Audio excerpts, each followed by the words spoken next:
اخوان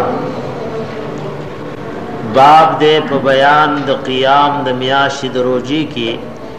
دې کې د قیام او د ریدون مراد تراویح دي. دا شل رکعات تراویح چې پر رمضان المبارک کې مسلمانان کوي دا سنت موقته ده او د عمر رضی الله تعالی عنہ د دور نا الحمدللہ تروس پوری په دې باندې عمل شروع دی او دا شل رکعات تراویح د سلور امامان او مسلک او مذهب دی. باب دے په بیان د قیام د میاشت د رمضان کې. مصنف رحمت الله علیه وی ويستحب للناس مستحب دی د پار د خلقو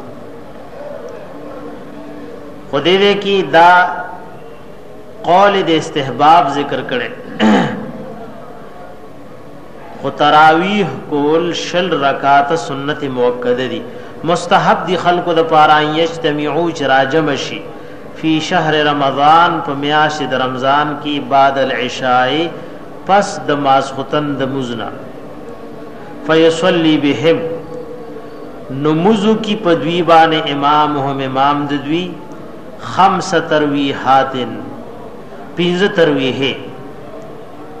یو ترویحا سلور رکعات وی نو چې پینز ترویحات شي نو شل شل فی کل ترویحت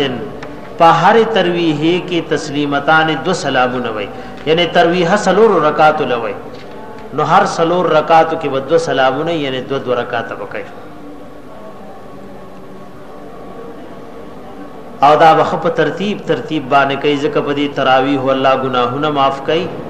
او دا ذریعہ د بخنه او د نجات ګرځي. ويجلس کینی بین کل ترویحتین پمن د هر یوی ترویح کې مقدار ترویحتن پا مقدار د یوی ترویح یعنی مون خلق باندې خیبت وی طریقہ دا چې مثال په تور سلور رکعات سمره وخت کې کیږي نو ورپسې بیا دومره صبر کې کاغه کې څوک ذکر کوي کزان ل نفل کوي او حرم شریف کې څوک ور کې طواف کوي د ترویح په منځ کې طواف کوي دغه برا فقها لیکلي چې چون کې خلقو کې سستی راغله دا ور سړې په جمعات کې زړه تنګيږي نو وای کده هر ترویح نه داغه په مقدار ایثار نشي نو خیر له گنجائش تا د خلقو د کمزوري مطابق ورنه پکار خدا سيدي ثم يوتر بهم او بیا به وترو کی پدوی پجم سره وتر وو کی ولا يصلي الوتر او مزد وتر د نه کوي بجماعت پجم سره فی غیر شهر رمضان بغیر د میاشت د رمضان د رمضان په میاشت کې وتر په جمع کوي ځکه دا طریقه د دین د صحابه کرام رضوان الله تعالی علیهم اجمعین د